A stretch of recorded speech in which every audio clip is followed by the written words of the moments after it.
कुछ ही लोग होंगे जिनके दुश्मन व्लादिमीर पुतिन से ज्यादा होंगे और रशिया में अपने शिकायतों को एक्सप्रेस करने का कोई भी तरीका नहीं है। हालांकि लोग पब्लिक प्लेसेस में जाकर प्रोटेस्ट कर सकते हैं, लेकिन रशियन पुलिस ठीक उनके पीछे रहेगी। तो ये बात चौंका देने वाली बिल्कुल नहीं होगी कि कोई अगर हिंसक तरीके का सहारा ले। लेकिन इसके बावजूद भी केजीबी एजेंट बने राजनेता व्लादिमीर पुतिन एक से भी ज्यादा असैसिनेशन अटेम्प्ट से बच चुके हैं, जो किसी भी एक्शन हीरो को शर्मसार करने के लिए काफी है। रशिया के पहले और आखिरी डेमोक्रेटिक लीडर बोरिस येल्टसिन जब प्रेसिडेंट पोस्ट से हटे, तब व्लादिमीर पुतिन को इलेक्ट नहीं बल्कि अपॉइंट कर लिया as a president of Russia. तब से पुतिन ने अपने रास्ते पे पड़े सारे कांटों को उखाड़ फेंका। 23 साल हो चुके हैं और आज भी पुतिन के हाथों में पूरे रशिया का कंट्रोल है। रशिया टेक्निकली डेमोक्रेटिक कंट्री है जहाँ पर समय समय पर इलेक्शन भी होते हैं, लेकिन क्या ये इलेक्शन सच में फ्री होते हैं? प्रोटेस्टर, अपोजिशन पार्टी लीडर और बिजनेसमैन जो आम लोगों का सपोर्ट करते हैं, उनका गिरफ्तार होना रशिया में काफी ज्यादा कॉमन है। लीगली पुतिन को हटाना लगभग नामुमकिन है और इसलिए कई लोग दूसरा तरीका अपनाते हैं, असैसिनेशन का।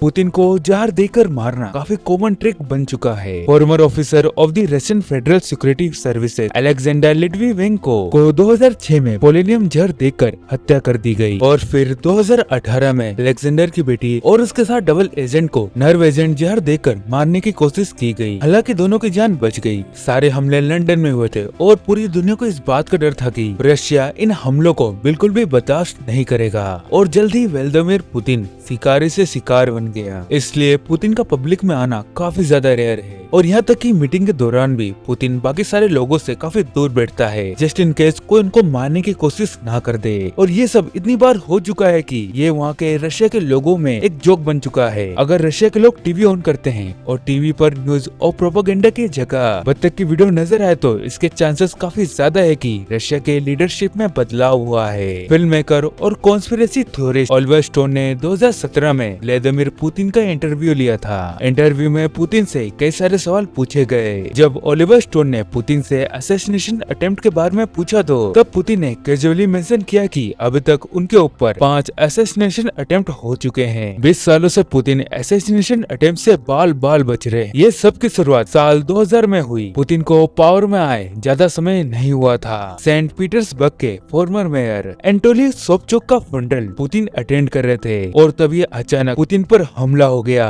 ये हमले की डिटेल्स किसी के पास भी नहीं है, क्योंकि पुतिन इन डिटेल्स को पब्लिकली लीक नहीं करता और तुरंत ही पुतिन की सिक्योरिटी फोर्सेस आई और पुतिन को बचा लिया। अजीब बात है, जब इस असैसिनेशन अटेम्प्ट के बारे में फेडरल गार्ड सर्विसेज सेक्रेटरी से पूछा गया तो उनका रिप्लाई था कि उन्होंने इस हमले के पीछे जो ऑर्गेनाइजेशन थी उसका पता कर लिया है। इसका मतलब ये अकेला हमला नहीं था, ऐसे और भी हमले भविष्य में होने वाले थे। उन लोगों ने ज्यादा इंतजार नहीं किया और उसी साल के अगस्त में हमला हुआ, लेकिन काफी बड़ी स्केल पर। कई हफ्तों के बाद पता चला कि व्लादिमीर पुतिन को मारने की कोशिश की गई थी, लेकिन कई हफ्तों पहले ही पुतिन के सिक्योरिटी फोर्सेस को पुतिन की हत्या करने की प्लानिंग के बारे में पता चल चुका था। जब डिटेल्स पब्लिकली रिलीज हुए तो सारी कड़ी समझ में आने लगी। Commonwealth of independent states gathering में बहुत सारी शिकायतों को सामने रखा गया और एक इश्यू को सामने रखा नहीं गया, चेचेन्स की सिचुएशन। चेचेन्स रशियन मुस्लिम माइनॉरिटी ग्रुप है। चेचेन्स जो काफी लंबे समय से आजादी मांग रहे थे और रशिया उनकी एक नहीं सुन रहा था, जिसकी वजह से उन कट्टरपंथियों ने ग्रुप बनाया और समिट पर हमला कर दिया। चेचेन्स के ग्रुप के साथ कई मिडिल ईस्टर्न नेशनल्स भी शामिल थे और बस यही है जितना हम जानते हैं और बाकी सब डिटेल क्लासिफाइड है। और कई ग्रुप के लोगों को पुतिन के पास पहुंचने से पहले ही गिरफ्तार कर लिया गया और जो आगे असैसिनेशन अटेम्प्ट हुए थे वो सेम नहीं थे। जब रशियन सिक्योरिटी सर्विसेज से और इंफॉर्मेशन के बारे में पूछा गया तो उनका जवाब था नीट यानी नहीं, जिसकी वजह से कई सारी इंफॉर्मेशन थर्ड हैंड सोर्सेज से मिली। ये फैक्ट है कि जितने भी बड़ी प्रोफाइल वाला शख्स होगा उस पर हमले भी उतने ही खतरनाक होंगे और उस बात को दबाना भी उतना ही मुश्किल होगा। और ऐसा ही असैसिनेशन अटेम्प्ट जनवरी 2002 में हुआ। उस समय Putin former Soviet state Azerbaijan के लिए रवाना हो रहे थे और तब पुतिन नहीं पहुंचा, लेकिन उसकी जगह पुतिन की सिक्योरिटी फोर्सेस पहुंच गई, क्योंकि पुतिन की सिक्योरिटी फोर्सेस को अज़ेरी सिक्योरिटी फोर्सेस से कुछ ज्यादा ही पता था। तो सोचिए पुतिन को अपने फॉर्मर स्टेट के बारे में इतना कुछ पता होगा। अजरबैजान के अज़ेरी लीडर्स को कुछ भी प्लान करने का मौका नहीं मिला और उनका पुतिन को मारने का प्लान फेल हो गया। इस असैसिनेशन अटेम्प्ट को फेल और सारे इन्वेस्टिगेशन के पीछे एक इराकी सिटीजन था जो दोनों चेचन विद्रोहियों और अफगानिस्तान के एजेंट्स के साथ काम कर रहा था। उनका प्लान था कि जैसे ही पुतिन समिट के लिए पहुंचेगा वैसे ही उसके ऊपर काफी बड़ी तादाद में हमला कर देंगे। लेकिन एक और बार फिर से उनका प्लान फेल हो गया और सारे हमलावर गिरफ्तार हो गए और हर एक को 10 साल जेल की सजा हुई। लेकिन कुछ तो था जिससे अज़ेरीज हमलावर बहुत खुश थे। अज़ेरीज के हमले के 10 महीने के बाद एक और खतरा जो पुतिन के काफी करीब पहुंच गया था। जो हमला बिल्कुल एक एक्शन मूवी जैसा था। एक आदमी क्रिमिनल कॉम्प्लेक्स पहुंच गया और डिमांड करने लगा कि वो पर्सनली पुतिन से मिलना चाहता है।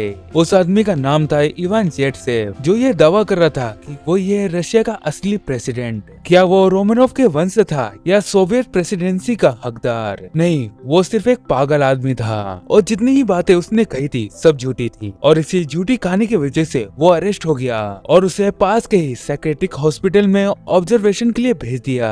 तब उसने वहाँ पर कई अजीबोगरीब दावे किए। ये दूसरी बार था जब वो पुतिन के पास पहुँचने की कोशिश कर रहा था और इसके पीछे की मोटिवेशन उस आदमी को लगा कि पुतिन एक सीक्रेट नाजी है। उस इंसान ने ये भी कहा कि मैं एक अंडरकवर एजेंट हूँ जो अपने भाइयों का बदला लेने आया है जिनकी हत्या गला काट के कर दी गई थी। उसका प्लान था कि वो पुतिन का सर काट कर उसे एक ट्रॉफी जैसा रखेगा। लेकिन इन दावों के कोई भी पक्के सबूत नहीं मिले और पुतिन की सिक्योरिटी फोर्सेस ने ये श्योर किया कि दोबारा ये इंसान पुतिन के पास नहीं पहुंचेगा। और जैसे ही समय आगे बढ़ रहा था वैसे ही पुतिन की पकड़ रशिया पर और भी ज्यादा मजबूत हो रही थी और वैसे ही समय के साथ हमले भी और भी ज्यादा सीरियस होने लगे। कुछ ही महीनों के बाद जब पुतिन क्रेमलिन हेडक्वार्टर जा रहा था तभी कुछ वर्कर्स हाईवे पर आ गए। जो हाईवे डायरेक्ट क्रेमलिन कॉम्प्लेक्स जाता है। वर्कर्स ने बोला कि उन्हें यहाँ पर रोड साइन इंस्टॉल करने हैं, लेकिन इस काम का ऑर्डर किसी भी सिटी ऑफिशियल्स ने नहीं दिया था और जल्द ही पूरा एरिया पुलिस से भर गया और पूरे एरिया में ड्रोन से पेट्रोलिंग हो रही थी। सर्च में पुलिस को वहाँ पर 40 किलो के एक्सप्लोसिव मिले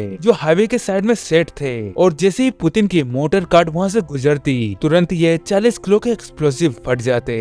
ये असैसिनेशन अटेम्प्ट की प्लानिंग काफी अच्छी तरीके से हुई थी, लेकिन जरूर वो पुतिन के काफी करीब पहुंच चुके थे, लेकिन वो कामयाब नहीं हो पाए। सारे एक्सप्लोसिव को तुरंत ही हटा दिया गया और सारे वर्कर्स गिरफ्तार हो गए और रशियन गवर्नमेंट ने यह कहा कि ऐसा कुछ हुआ ही नहीं था। लेकिन पुतिन ऐसा कुछ नहीं कर सकता जिससे ये हमले रुक जाए। अब पुतिन पर असैसिनेशन अटेम्प्ट हर साल होने लगे और अगर पुतिन पावर में रहा तो कौन जानता है कि ये एक ट्रेडिशन बन जाए। 2003 में एक हमलावर ने पिछले हमलावर के तरीके का ही इस्तेमाल किया। हमलावर ने रोड के साइड बॉम्ब फिट कर दिया जहाँ से पुतिन गुजरने वाला था। बॉम्ब छोटे छोटे पाइप जैसा था जो एक बैग में छिपे हुए थे, लेकिन ये एक्सप्लोजन नहीं हुआ था। जब इस हमले की डिटेल्स के बारे में पूछा गया तो तब रशियन अथॉरिटीज का जवाब था नियट, यानी नहीं। समय के साथ हमलावरों के तरीके भी स्मार्ट हो रहे थे। 2008 में पुतिन अपने ऑफिस को चेंज करने की प्लानिंग कर रहा था। पुतिन का सहयोगी दिमित्री मेदवेव रशिया का प्रेसिडेंट बनने वाला था और पुतिन रशिया का प्राइम मिनिस्टर। कई लोगों का ये मानना था कि इस तरीके से पुतिन रशिया को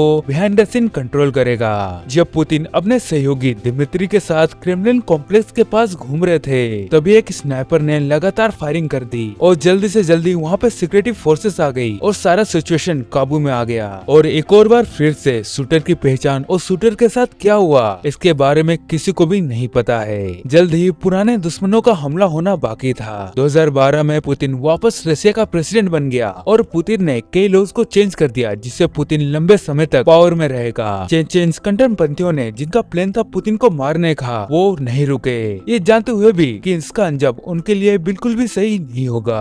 और एक बार उन लोगों ने सड़क के किनारे बम लगा दिया और बाकी सारे प्लेन्स के तरह ही ये भी प्लेन फेल हो गया। सिक्योरिटी टीम को बम के बारे में पहले से ही पता था और उन लोगों ने तुरंत ही बम को हटा दिया। पुतिन पर 8 हमले हुए लेकिन कोई भी हमला कामयाब नहीं हुआ।